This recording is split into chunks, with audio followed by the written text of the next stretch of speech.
오늘은 정체성이 변하다. 정체성이 변하다.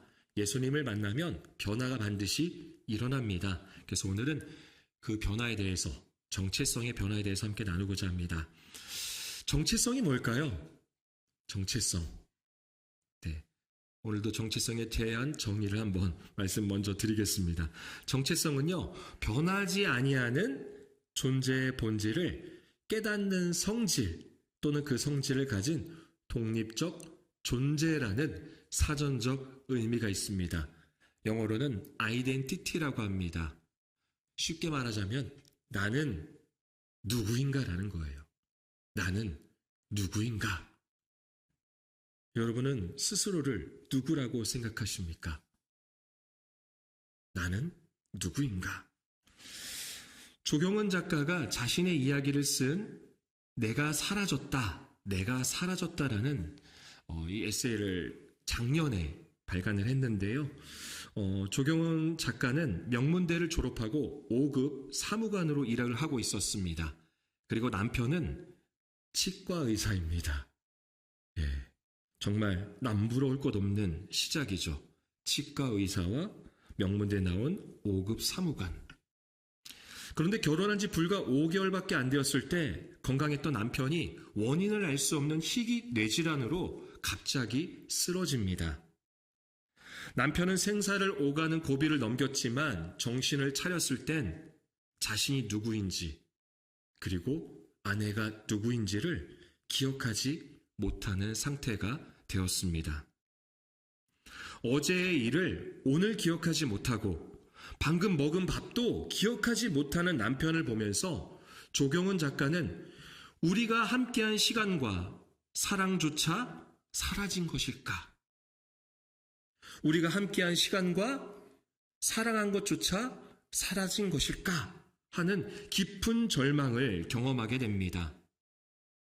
그래서 한 사람의 기억과 정체성이 한순간 사라졌다라는 의미로 책의 제목을 내가 사라졌다로 정했다라는 거죠. 내가 사라진다는 것, 나의 정체성이 사라진다라는 것은 내가 누구인지 왜 존재하는지 모른다면 이보다 더 고통스러운 것은 없을 것입니다. 오늘 본문에 그렇게 정체성이 사라진 한 여인을 예수님께서 찾으시고 만나십니다. 우리 11절 말씀, 4절입니다. 4절 말씀 함께 같이 한번 읽어보겠습니다. 사마리아를 통과하여야 하겠는지라. 이 4절 말씀을 직역하면 이렇습니다. 원어를 그대로 살리면 이런 거예요. 그러나 그분은 반드시 사마리아를 통과해 가셔야 했다. 그분이 누구죠?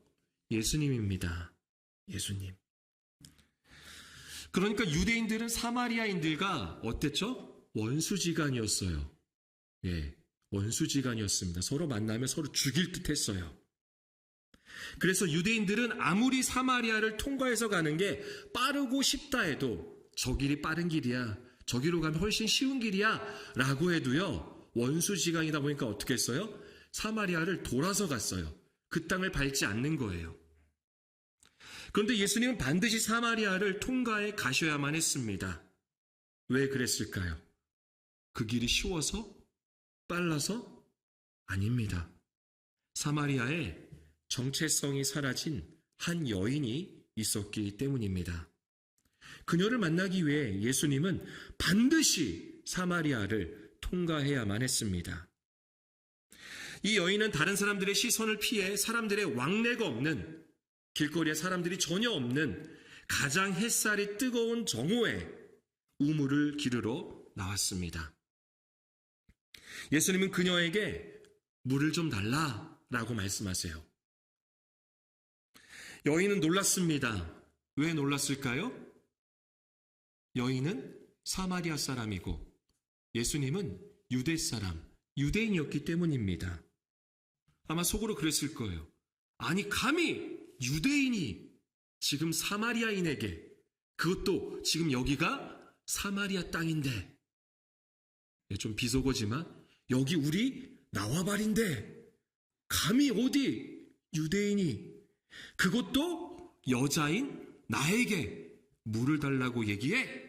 라는 거죠. 민족적으로나 율법적으로 있을 수 없는 일입니다. 그래서 이 여인은 예수님께 말합니다. 왜 나에게 물을 달라는 겁니까? 라는 거죠.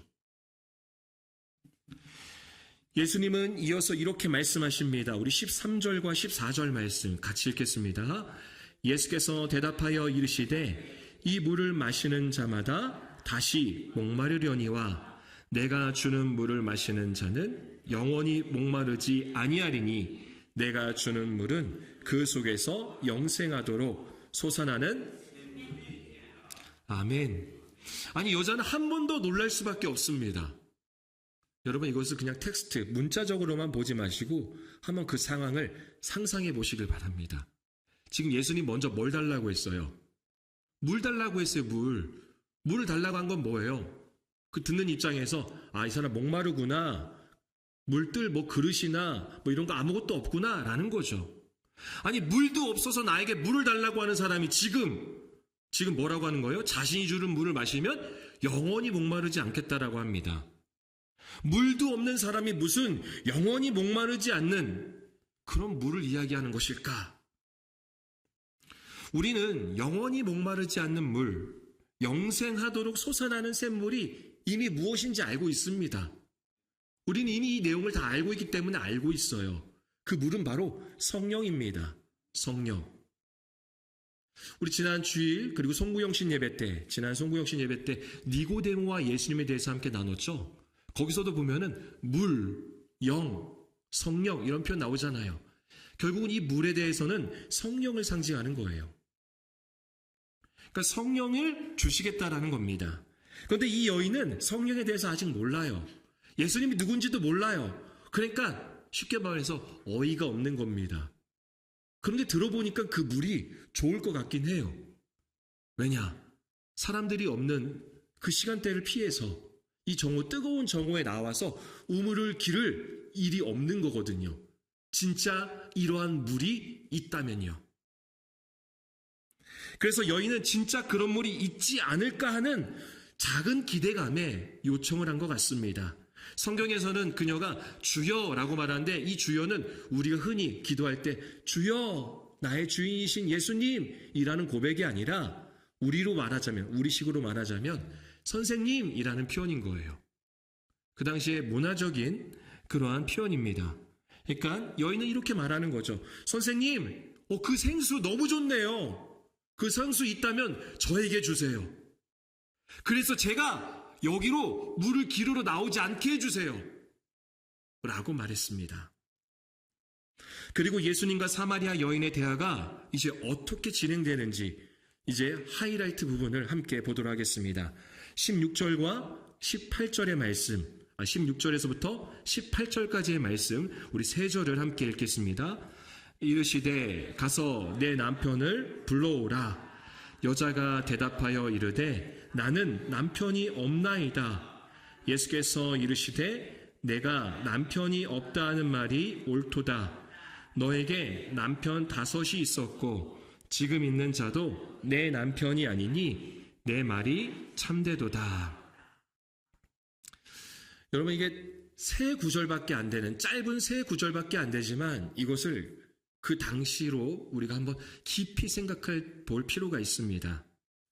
저는 예수님의 이 명령, 너 남편 불러와, 너 남편 불러와라 라는 이 명령과 이 여인의 대답, 나는 남편이 없나이다 라는 이 간격이 어마어마할 것 같습니다. 예수님이 야 그러면 너 남편 데려와. 사실 어이가 없는 말이에요. 왜냐? 아니 생수가 있다길래, 영원히 목마르지 않는 물이 있다길래 그럼 그 물 좀 주세요 라고 했는데 갑자기 뜬금없이 남편을 데려오라는 거예요. 그런데 이 여인에게는 남편이 없었죠. 그러니까 이 예수님의 명령과 그리고 이 여인의 대답 사이에는 엄청난 공백이 있는 거예요. 그 간격이 있는 거예요. 이 여인에게 있어서 정말 들키고 싶지 않은, 나를 잃어버리고 나를 사라지게 만든 이유, 정말 꼭꼭 감싸고 그래서 내 저 밑바닥에 아주 감추고 싶을 정도로 숨겨두었던 것을 예수님이 손으로 훅 넣어서 그것을 움켜쥐신 거예요. 내 남편을 불러오라. 이 여인은 바로 대답을 할 수 없었을 거예요. 자신의 가장 아픈 부위를 건드렸거든요. 아무도 없는 그 시간대, 가장 뜨거운 그 시간에 물을 기르러 온 이유가 여기 있기 때문입니다. 지금 이 여인의 마음은 너무나도 무너지고 아픕니다. 그녀는 말합니다. 나는 남편이 없습니다. 그런데 예수님은 조금의 여지도 없이 그녀의 마음에 손을 넣어서 움켜쥐고 있던 것을 한 번에 꺼내십니다. 맞다. 너는 남편이 없다. 전에는 남편이 5 있었고 지금 있는 그 6번째 남자도 네 남편이 아니니까 너에게 남편이 없다. 너무나도 아픕니다. 무너질 것 같습니다. 정말 숨기고 싶었던, 들키고 싶지 않았던, 아니 나조차 너무나도 괴로워서 꺼내고 싶지 않았던 것을 예수님이 한 번에 꺼내신 거예요. 여러분, 암 환자가 수술을 하는데 작은 염증 하나 치료했다고 끝날 수 있을까요? 암 환자에게 있어서 수술은요, 그 암덩어리를 완전히 제거해야 하는 것입니다. 그래야 치료가 됩니다. 그래야 삽니다. 그래야 이 여인이 내가 누구인지를 알 수 있는 것입니다. 여인은 예수님이 보통뿐이 아니라는 것을 알았습니다. 그래서 말합니다. 우리 함께 19절과 20절 말씀, 여인이 어떻게 이야기하는지 19절과 20절 함께 읽겠습니다. 여자가 이르되 주여 내가 보니 선지자로소이다. 우리 조상들은 이 산에서 예배하였는데 당신들의 말은 예배할 곳이 예루살렘에 있다 하더이다. 예수님이 특별한 분이라는 걸 알았어요. 아직은 메시아, 그리스도로 인정하진 않지만, 구원자로 인정하진 않지만 예수님을 선지자로 보는 것입니다. 그래도 의인으로 보는 거예요.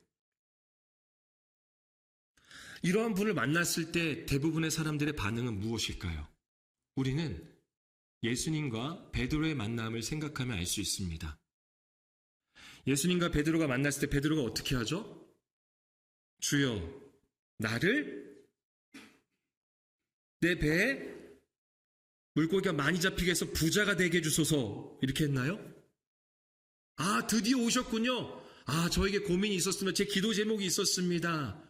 제 기도의 제목을 응답해 주세요. 라고 했나요? 아니에요. 자신의 어두움이 비춰지는 거예요. 숨기고 싶었던, 나조차 감추고 싶었던 그 어두움, 그 죄가 빛으로 오신 예수 때문에 드러나게 됩니다.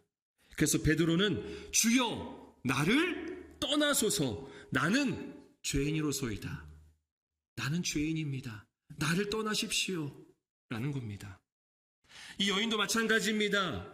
예수님이 특별한 분인 걸 알았기 때문에, 그를 선지자로 보았기 때문에 그녀는 말하는 것입니다. 선지자여, 그렇다면 어떻게 내 죄가 용서를 받을 수 있겠습니까? 우리 사마리아 사람들은 그리심산에서 속죄 제사로 예배를 드리면서 그렇게 죄를 용서받았는데, 유대인들은 예루살렘에서 예배를 드린다고 하는데, 그럼 내 죄를 속죄하려면 나는 어디서 예배를 해야 됩니까?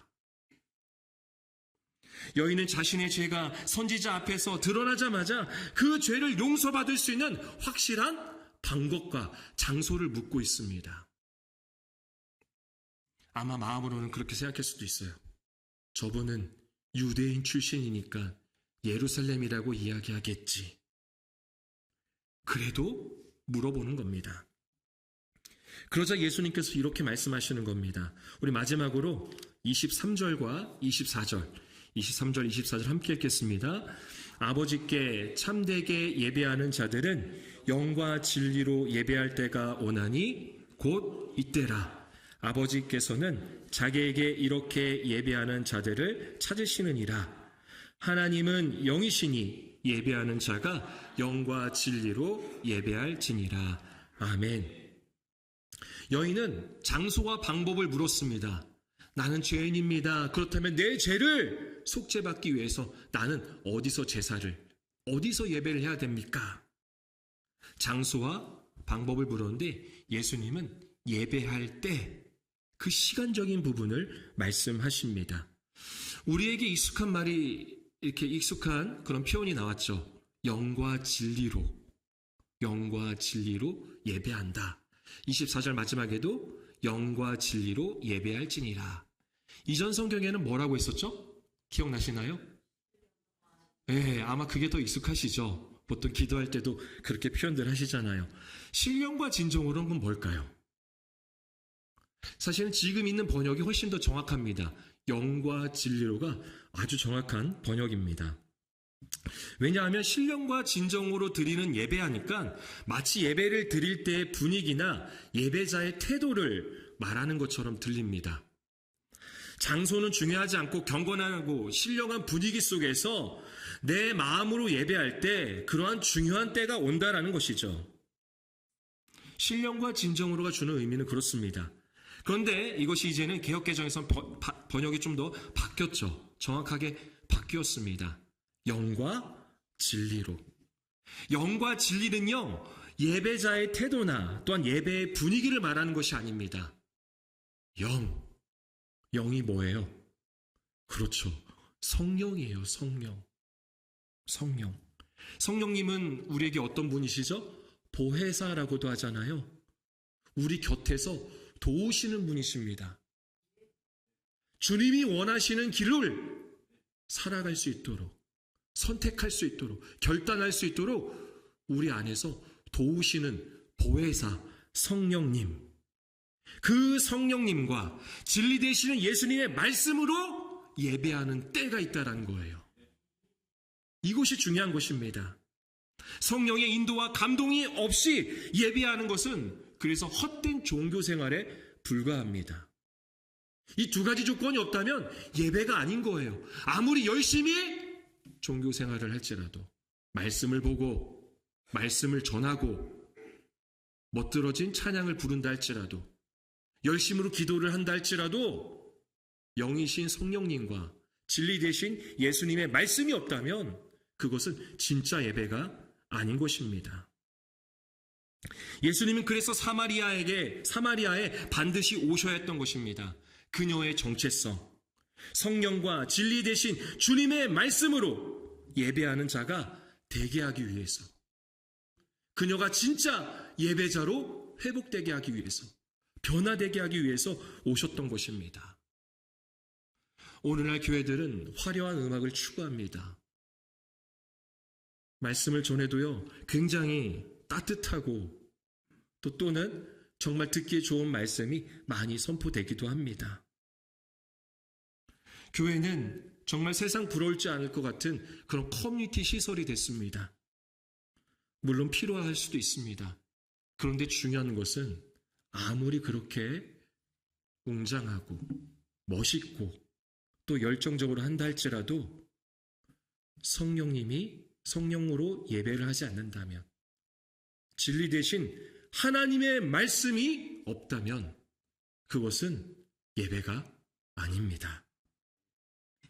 예수님은 이것을 회복하시러 오늘 이 사마리아 우물가로 오신 것입니다. 우리도 그런 우물가가 있지 않습니까? 남들의 시선을 피해 감추고 싶었던 나만 찾는 곳, 때로는 그것이 예배당이 되기도 하고요. 나의 삶의 터전 중에 한켠이 되기도 합니다. 또는 내 마음 한켠에 그런 우물이 있습니다. 그 자리로 주님이 찾아오십니다. 주님이 우리에게 주시는 변화는 우리의 정체성인 거예요. 너는 참된 예배자가 되어야 된다. 성령과 예수님의 말씀, 하나님의 말씀, 그 진리 되신 말씀으로 예배하는 예배자가 되어야 된다. 여러분, 예배를 오해하지 마시길 바랍니다. 예배는 내가 마치 요리사가 잘 차려진 음식을 이거 드십시오 라고 하는 것처럼 생각하면 안 돼요. 요리 경연대회에서 마치 요리사들이 정성으로 요리를 만들어서 갖다 바치는, 그래서 맛있습니까? 물어보고 어떤 걸 더 넣으면 좋겠습니까? 라고 물어보는 그러한 요리를, 그러한 식사를 생각하시면 안 됩니다. 예배는 함께하는 겁니다. 성령님과 그리고 하나님의 말씀을 통하여서 함께 예배하는 거예요. 그러니까 하나님이 여기서 예배를 받으시는 게 아니라 하나님이 우리와 함께 예배하시는 거예요. 함께. 식사는 함께 하는 거 아닙니까? 함께 요리하고 함께 식사하듯이 하나님이 원하시는 예배는 바로 그것입니다. 그렇기 때문에 성령으로, 하나님의 말씀으로 이 예배가 준비되어야 되는 거예요. 그렇게 함께 예배하는 것입니다. 그럴 때 영원히 목마르지 않는 성령이 우리 안에 내주하시고 그 영원히 목마르지 않음이 우리의 삶 가운데서도 나타나게 되는 것이죠. 말씀을 정리합니다. 여인은 아까 불렀던 찬양의 고백과 같이 헛된 것을 구했습니다. 진짜 그런 물이 있다면 주세요. 그런 물이 있다면 주세요. 때론 우리가 그런 헛된 것을 구하고 있진 않습니까? 하나님, 나 그거 주시면 잘 될 것 같아요. 하나님, 제가 이거 제 꿈이도 원했던 일들입니다. 제 계획이었습니다. 이거 잘 되면 제가 헌신하겠습니다. 이것 좀 잘 되게 해주세요. 어떤 분은 그런 기도도 하더라고요. 저 로또 되게 해주세요. 제가 로또가 된다면 하나님께 10분의 9를 바치고 10분의 1은 제가 가난한 자들에게 사용하겠습니다. 라고 하는데 이러한 것들은 헛된 것입니다. 진짜는 성령으로, 하나님의 말씀으로 하는 것입니다. 그렇게 먼저 예배자로 변화가 되는 거예요. 물론 이 사마리아 여인에게 있어서도 외적인 변화가 일어났습니다. 그녀가 예수님을 만나고 나서 동네에 돌아가 어떻게 했어요? 예수님을 전했어요. 외적인 변화도 있지만 중요한 것은 먼저 내적인 변화인 거예요. 내가 누구인지. 나의 정체성을 찾으려고 열심으로 애썼던 수많은 아픔과 슬픔이 있었지만, 그래서 감추고 싶었지만 예수님은 진짜 내가 누구인지를 말씀해 주시고 그러한 변화를 일으키셨습니다. 그것은 바로 진정한 예배자입니다. 성령으로, 하나님의 말씀으로 예배하는, 그래서 하나님과 날마다 동행하는 이 자리에서만 예배하는 것이 아니라 오늘 주어진 우리의 삶 가운데서 날마다 우리와 함께 하시는 그 성령님과 하나님의 말씀이 내 안에 공존해서 늘 예배자로 살아가는 그러한 저와 여러분이 되기를 소망합니다. 그러한 변화가 있기를 소망합니다.